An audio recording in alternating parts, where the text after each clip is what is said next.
Beautiful Urdu stories کے ناظرین السلام علیکم دوستو، آج کی ہماری کہانی آپ کے لیے بہت ہی زیادہ مزیدار ثابت ہونے والی ہے۔ اگر آپ لوگ چاہتے ہیں کہ ہم کوئی نصیحت پکڑیں تو دوستو آپ ہماری اس کہانی کو لازمی سماعت فرمائیں۔ دوستو، ایک دن شہزادہ انریک پرستان میں سیر کے لیے نکلا تو کیا دیکھتا ہے کہ بہت سے بونے اس کی طرف آ رہے ہیں اور وہ سب بہت دکھی بھی لگ رہے تھے۔ کسی کے سر پر بونوں کی مخصوص لمبی اور ٹیڑھی ٹوپی نہیں تھی اور وہ تمام گنجے تھے اور ان کے سر دور سے یوں دکھائی دیتے تھے جیسے چھلکے کے بغیر ابلے ہوئے انڈے ہوں، اور ان تمام میں سے ایک ایسا شخص تھا جس نے بہت ہی قیمتی لباس پہنا ہوا تھا۔ اس سے شہزادے نے کہا، تم کون ہو اور تمہیں کیا مسئلہ ہے؟ شہزادے کی ہمدردی بھرے بول سن کر بونے کی آنکھوں سے آنسو نکل پڑے اور وہ کہنے لگا، ہم شمال میں رہنے والے بونے ہیں، میں ان تمام کا بادشاہ ہوں۔ ہم آج کل ایک بڑی مشکلات سے گزر رہے ہیں، جیسا کہ آپ ہماری حالت دیکھ رہے ہیں۔ شہزادے نے پوچھا، مجھے بتاؤ تمہیں کیا پریشانی ہے؟ بونوں کا بادشاہ شہزادے کو بتانے لگا، آج ہم سب صبح کی سیر کے لیے جنگل میں نکلے تھے۔ ہمیں راستے میں ایک جادوگر ملا جو شکل سے بہت ہی زیادہ نیک اور مہربان لگتا تھا۔ وہ ہمیں جنگل میں بنے ہوئے اپنے گھر میں لے گیا اور ڈبے سے ٹافیاں نکال کر کھانے کو دی۔ ہم سب نے ایک ایک ٹافی کھا لی اور اس کا شکریہ ادا کیا، لیکن جیسے ہی ہم نے ٹافیاں کھائیں آپ سوچ نہیں سکتے ہمارے ساتھ کیا ہوا ہے۔ پھر شہزادے کے پوچھنے پر بادشاہ نے بتایا، ہمارے سروں سے ایک ایک بال جھڑ کر زمین پر گر گیا ہے اور ہمارے سر انڈوں کی طرح گنجے ہو گئے۔ یہ کہہ کر بادشاہ نے زور و کتار رونا شروع کر دیا اور اس کو روتا دیکھ کر دوسرے بونے بھی رونے لگے۔ انہوں نے اتنی آنسو بہائے کہ زمین پر ایک پانی کا چھوٹا سا گڑھا بن گیا۔ شہزادے نے حیرانی سے پوچھا کہ تم لوگوں نے جادوگر سے نہیں کہا کہ ہمارے بال واپس کر دو؟ بونوں کا بادشاہ کہنے لگا، کیوں نہیں؟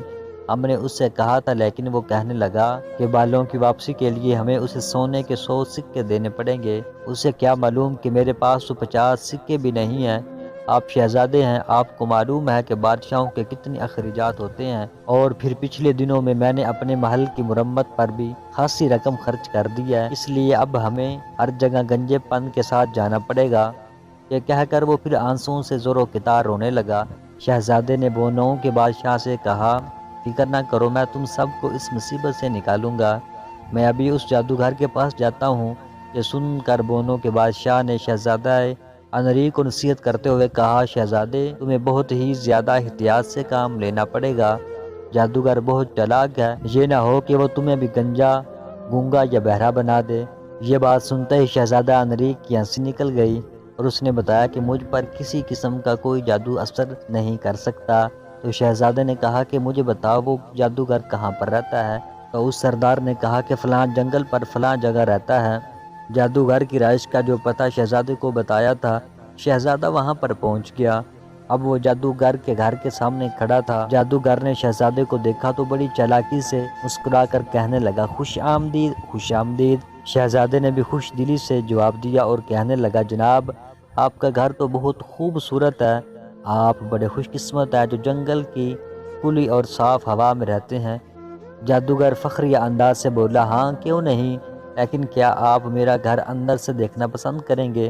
میرے پاس گھر میں کئی ایسی حیرت انگیز چیزیں ہیں جو آپ کو حیران کر دیں گی۔ شہزادے نے یہ سن کر جادوگر کا شکریہ ادا کیا اور اس کے ساتھ گھر کے اندر داخل ہو گیا۔ جادوگر نے شہزادے کو ایک کرسی پر بٹھا دیا اور خود ایک الماری کے پاس گیا اور اسے کھولا۔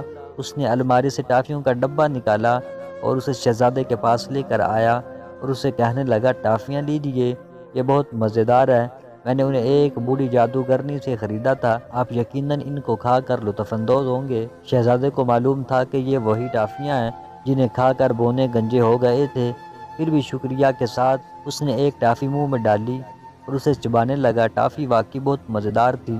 جادوگر اسے ٹافی کھاتے ہوئے بڑے غور سے دیکھ رہا تھا، لیکن اس نے دیکھا کہ شہزادے کے بال چڑھنا شروع نہیں ہو رہے، اور شہزادے نے اس کو کہا کہ مجھے زمین کے خزانے نظر آ رہے ہیں، دیوار کے پیچھے مجھے نظر آ رہا ہے، یہ سب کچھ آپ کی ٹافی کا نتیجہ ہے، کیا مجھے اور ٹافیاں مل سکتی ہیں؟ تو جادوگر نے کہا، کیوں نہیں۔ جادوگر نے اس کو اور ٹافیاں دی اور شہزادے نے کہا کہ اب مجھے اور زیادہ دکھائی دے رہا ہے۔ یہ بات سن کر جادوگر نے شہزادے کو کہا کہ اب تمہیں کوئی ٹافی نہیں ملے گی، میں اب خود ٹافی کھاؤں گا۔ جیسے ہی اس جادوگر نے ٹافیاں کھائیں اس کے بال جھڑنا شروع ہو گئے اور اس نے شہزادے کو کہا کہ مجھ پر تو یہ اثر نہیں ہوا، تم پر یہ اثر کیسے ہوا؟ شہزادے نے کہا کہ مجھے کوئی پتہ نہیں یہ کیسے ہوا، لیکن جو بھی ہوا بہت اچھا ہوا۔ اب جادوگر کے تمام بال جھڑ چکے تھے اور وہ بہت ہی زیادہ پریشان تھا کہ اب کیا کیا جائے، میں لوگوں کے سامنے کیسے جاؤں گا؟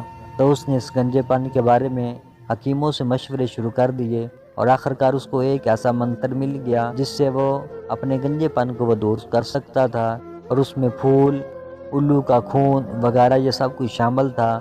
اور اس جادوگر نے شہزادے کو کہا کہ میں گھٹنوں کے بل بیٹھتا ہوں اور آنکھوں کو میں بند کروں گا، جیسے ہی میں آنکھوں کو بند کروں گا تم نے ایسا کرنا ہے کہ یہ تمام چیزیں جو ہیں انڈیل دینی ہے۔ اس نے کہا چلو ٹھیک ہے۔ جیسے ہی جادوگر زمین پر گھٹنوں کے بل بیٹھا اور آنکھیں اس نے بند کی، شہزادہ وہاں سے دوڑ کر بونوں کے پاس آ گیا اور اس نے ایسا کیا، تمام وہ جو چیزیں اس نے بنائی تھی اس نے تھوڑی تھوڑی کر بونوں کے سر پر لگا دی، جس سے وہ تمام بونے ٹھیک ہو گئے۔ اور کچھ ہی دیر بعد جادوگر چیختا چلاتا ہوا اس شہزادے کے پیچھے آ گیا اور کہنے لگا کہ تم نے مجھ کو دھوکہ دیا ہے، میں نے آنکھیں بند کی اور تمہارا انتظار کر رہا تھا، لیکن تم وہاں سے دوڑ کر آ گئے، میں اب تجھ کو نہیں چھوڑوں گا، تم نے مجھ کو دھوکہ دیا ہے، تم نے اچھا نہیں کیا۔ تو شہزادے نے کہا کہ جو تم نے ان غریبوں کے ساتھ کیا کیا وہ اچھا تھا؟ جب تم نے اچھا نہیں کیا تو تمہارے ساتھ بھی اچھا نہیں ہوگا۔ اور بونے تمام ٹھیک ہو گئے، لیکن جادوگر گنجے کا گنجا ہی رہا۔ تو دوستو اس کہانی سے سبق یہ سیکھا ہے، جیسا کرو گے ویسا بھرو گے۔ اگر اللہ نے آپ کو کوئی طاقت دی ہے تو غریبوں کے ساتھ تعاون کریں، اپنے سے جو کمزور ہیں ان کی مدد کریں۔ امید کرتے ہیں آپ لوگ اس بات پر عمل کریں گے۔ ملتے ہیں نیکسٹ ویڈیو میں، تب تک کے لیے